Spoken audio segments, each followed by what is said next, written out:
Before the green flag dropped at Iowa, Denny Hamlin's team made an unauthorized change to his brake cooling ducts. NASCAR caught it and sent him to the rear. He started 29th out of 38 cars. Then by lap 3, he was on the radio telling his team the brakes were gone. Not fading, not getting soft, gone. On his podcast after the race, Hamlin broke down exactly what driving 350 laps at the fastest short track in NASCAR felt like with no reliable braking. And the numbers he gave are genuinely extraordinary. About 10% braking capability for about 20% of the race, about 50% braking for about 60% of the race, and then full braking for only about 20% of the time. Full brakes for 20% of a 350 lap race from 29th on the grid. At Iowa Speedway, the fastest short track on the planet, he finished 5th and is now 103 points clear at the top of the championship standings. That result, given what he was managing inside the car all day, might be the most impressive single performance of his entire 2026 season. To understand why Iowa was so brutal for the JGR and 23 Toyota teams, you need to understand what makes Iowa different from almost any other track on the NASCAR schedule. It is a 0.875-mile egg-shaped oval, not quite a true short track, not quite an intermediate. But it is classified as the fastest short track in the sport, and that specific combination of high speed and short straightaways creates a unique problem for brake systems. On most tracks, the straightaways between corners are long enough to allow brake components to shed some of the heat they generated in the previous braking zone.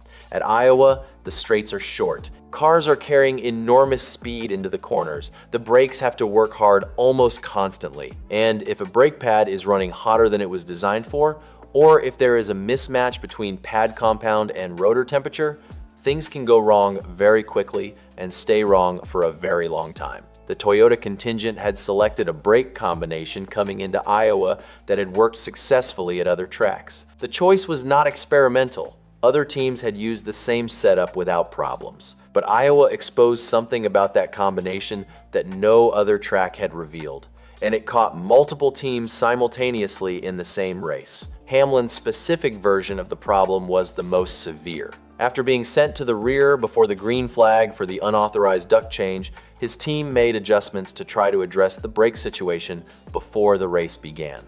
By lap 3, none of it had worked. He was on the radio telling his crew chief Chris Gabehart that he had no brakes. What made it particularly difficult was not just the lack of braking power, it was the unpredictability. The brake pedal response changed constantly depending on two variables he could not control from inside the car: how much the pads had been knocked back on the previous straight, and how much heat had built up in the system at that specific moment. There was no consistency. Every corner entry was a guess. I don't know whether the brake pads are going to grab the rotors or not.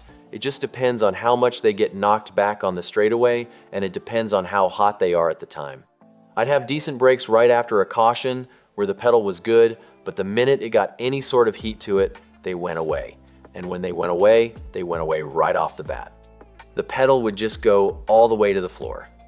Pedal to the floor at Iowa Speedway, the fastest short track on the planet. His response was to pump the brakes on every single straight rebuilding pressure before the next corner while simultaneously managing cars around him and trying not to crash. Every straightaway I'm trying to pump these things up, so then I'm chasing the car hoping nobody's around me. The situation was so severe before the race that Hamlin went directly to NASCAR officials and told them his team needed to change the brake pads because of a safety concern. His proposed solution was direct start from pit lane and take the penalty, but fix the problem before it became dangerous at racing speed. I told them I'd start on pit lane. We have a major problem. NASCAR said no. The rules are clear, brake pads cannot be changed during the race weekend unless the manufacturer identifies a defective batch and notifies the sanctioning body. The regulation exists for a legitimate reason.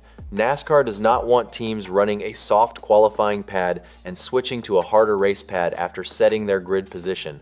Hamlin understood the reasoning completely. He still thinks the rule needs an exception for genuine safety concerns. His preferred solution was a substantial penalty, perhaps being sent to the back, perhaps losing points that still allowed a team to address a dangerous mechanical problem before the green flag. A team willing to start last should be able to put their driver in a car they are confident can be stopped when necessary. That is a reasonable argument, and it is one that NASCAR will almost certainly have to address before the next time this situation arises. In this case, the team adapted their setup as much as possible within the rules, and Hamlin went racing with what he had. 3 other Toyota teams, Chase Briscoe, Riley Herbst, and Bubba Wallace, dealt with similar brake concerns throughout the race, though none of them to quite the same degree as Hamlin's number 11. The championship picture after Iowa tells a story that goes well beyond just Hamlin's individual performance. 7 more drivers were eliminated from regular season title contention at Iowa, including Christopher Bell, Chase Briscoe, Kyle Larson, Chase Elliott, and Carson Hocevar. The only 3 drivers who remain mathematically capable of catching Hamlin are Ty Gibbs at 103 points back, Ryan Blaney at 110 back, and Tyler Reddick, the man who once led Hamlin by 129 points, now sitting 120 points behind and falling further every week.